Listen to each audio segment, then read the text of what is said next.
All right. So now that's pretty much it for the livestock, with the exception of I've actually um, added. I lost, unfortunately, my carpenter wrasse, but I don't believe I had the Christmas wrasse in on my last update. So did add a Christmas wrasse who's been looking beautiful, and I also added a yellow tang, small yellow tang. Did the mirror trick within 30 minutes. The fish were hanging out fine with each other. I also did lose my cleaner wrasse, which is a bummer. Um, oh, and I also lost my cleaner shrimp, which was crazy because I've had him for 3 years.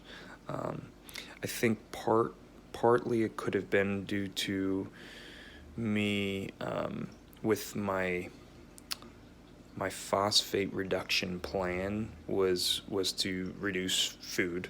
I didn't think I was not feeding the tank that much though.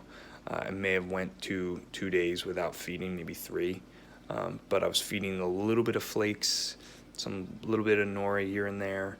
Um, but I do have a huge population of copepods, and I've added a lot of those with my fuge. So I didn't think there would be that much of an issue, but that could have been a contributor to the carpenter wrasse and the shrimp passing. But it is what it is. It's very unfortunate, but if it would have been the hippo tang or my tamini, I would have been devastated, or my clowns. My Midas actually jumped out of the tank a few weeks ago. I grabbed him pretty quickly, and I was for sure that he was going to die, but he has been looking great. So that's it for the livestock. I did want to go over some equipment updates and some of the prevention, not prevention plan, but rather reaction plan and intervention that I was going to be that I followed with the phosphate reduction and the hair algae, which is really, it looks not great now, but it was a lot worse. So I'm pleased that slowly but surely we're getting rid of this hair algae. So I did purchase some Vibrant, based off a lot of the BRS videos recently. With the 360, they had the Underwater Creations owner come on, got interviewed, and a lot of people have interviewed or reviewed this salt recently on Billy Pipes, talking that he's always done this as a prevention, since he started his 75 within the last year or two. So I did start using this. I was being more of a little more aggressive. They have two different interventions, or dosage rather. One is for just being preventative, just to keep the aquarium clean, and then they have also for a dirtier aquarium recommendations, and that's 1 ml per 10 gallons of water once per week. So for the first 3 weeks, I did dose this 10 mLs a week. I have read of certain bacteria blooms and all just weird crap happening when you're too aggressive. Diatom or dinoflagellations outbreak, all these different things. So I wanted to be aggressive but not too aggressive. Since then, I've now gone down to the I didn't actually, and maybe this is stupid, but in my mind, I didn't go down to the 10 mLs every 2 weeks, which is for the prevention, keeping things clean, all that stuff. What I actually did was I did 5 mLs per week, and I've been doing that now for the past 3 weeks, I believe, 4 weeks. So it has been helpful, but again, this is not the only intervention that I've been doing. I've been turkey basting the sand and the rock probably 4 times a day, constantly. My wife is always getting pissed off at me, but constantly I've been turkey basting, and have a toothbrush up here, and I scrub the rocks as much as I can where I can reach. And with how much algae, especially once my phosphates have been going down an extremely, decent amount, the haired algae's been really has not had a strong grip. So every time I turkey baste, the overflow, the H2O overflow gets like super grimy super quick.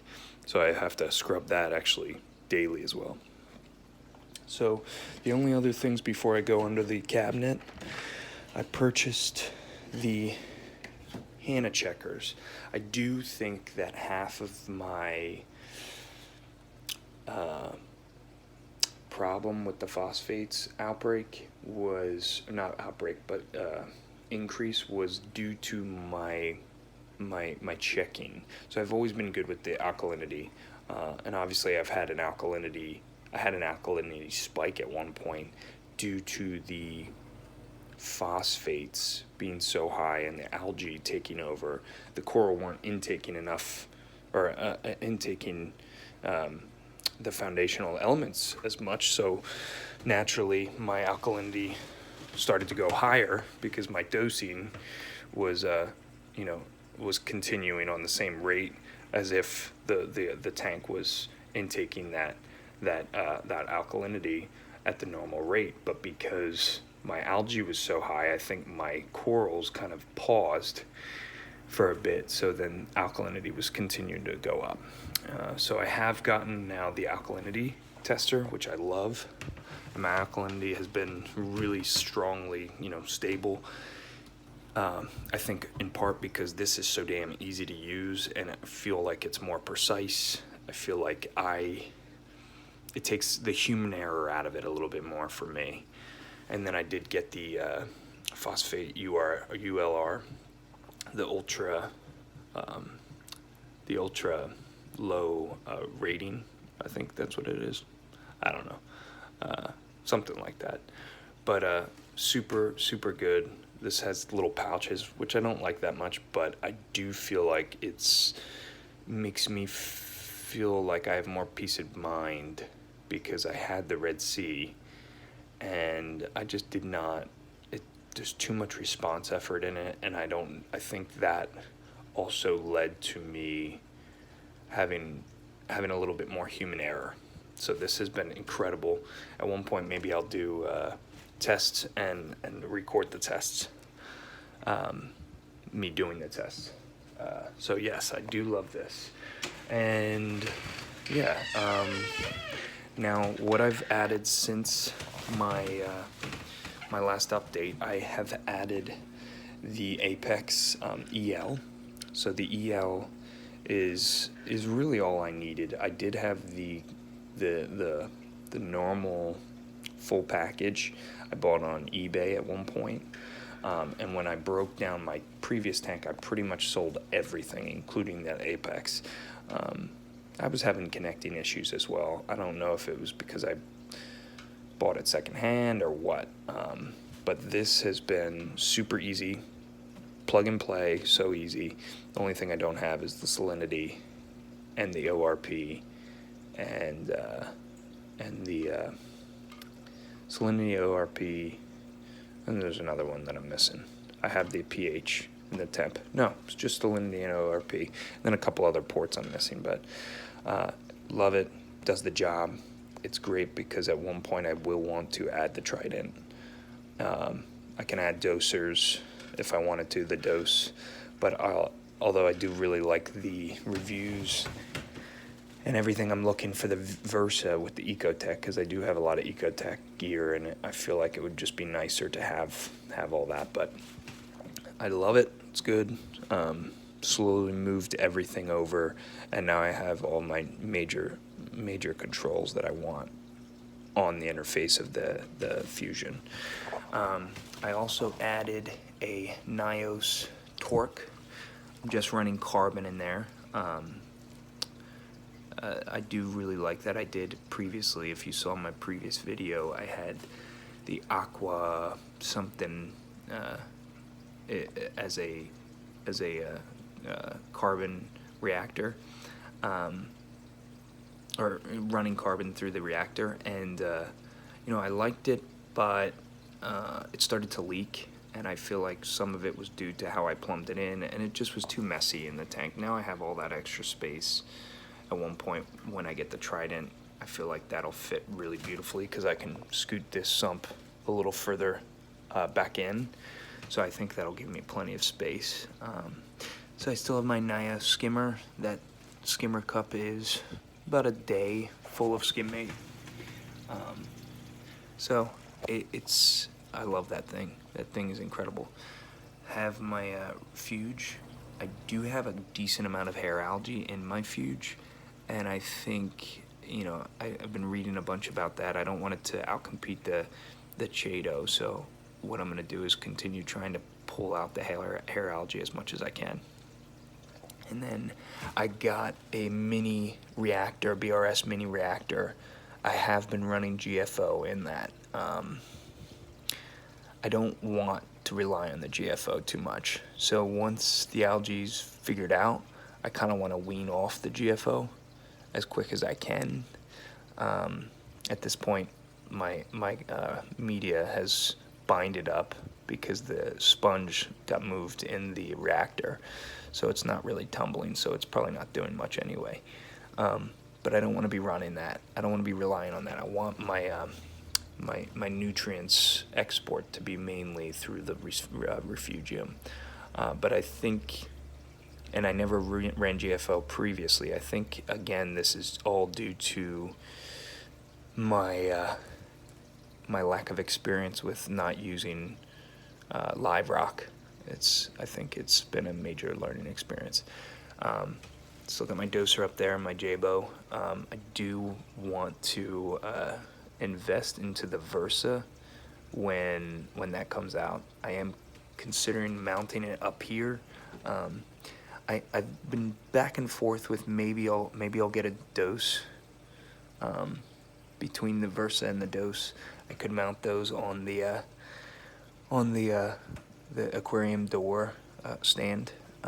But I'm back and forth. It's definitely, I was thinking about the Kimura at one point, but I think it's gonna be between the Dose and the Versa. Both have the ability to run automatic water changes, and both have the ability to dose remotely, which I really want. And then, like I said, I want that Trident at one point.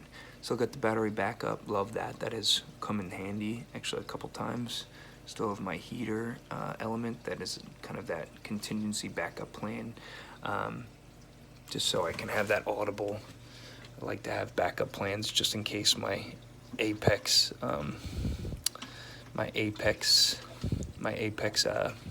heater or temp probe goes, which it's likely not to happen, but yeah, so that is the majority of my add-ons since my last update. Like I said, these videos are primarily for me and my documenting my what I'm adding to the tank. I really want to be able to use these videos for reminding me when I added equipment, when I added livestock. See growth anecdotally in my coral and in my fish, just all the issues that I run into and all the successes I run into. So if you like the content that I'm putting out, feel free to subscribe. But again, I'm not really motivated by that. I'm motivated by me getting a good grip on the hobby and continuing to grow in the hobby and learn as much as I can. All right, guys, thank you so much. I appreciate if you watched. If not, no big deal. And if you are watching, I hope you had a Merry Christmas and have a Happy New Year. Yeah. All right, guys, thank you so much and have a good one. Bye-bye.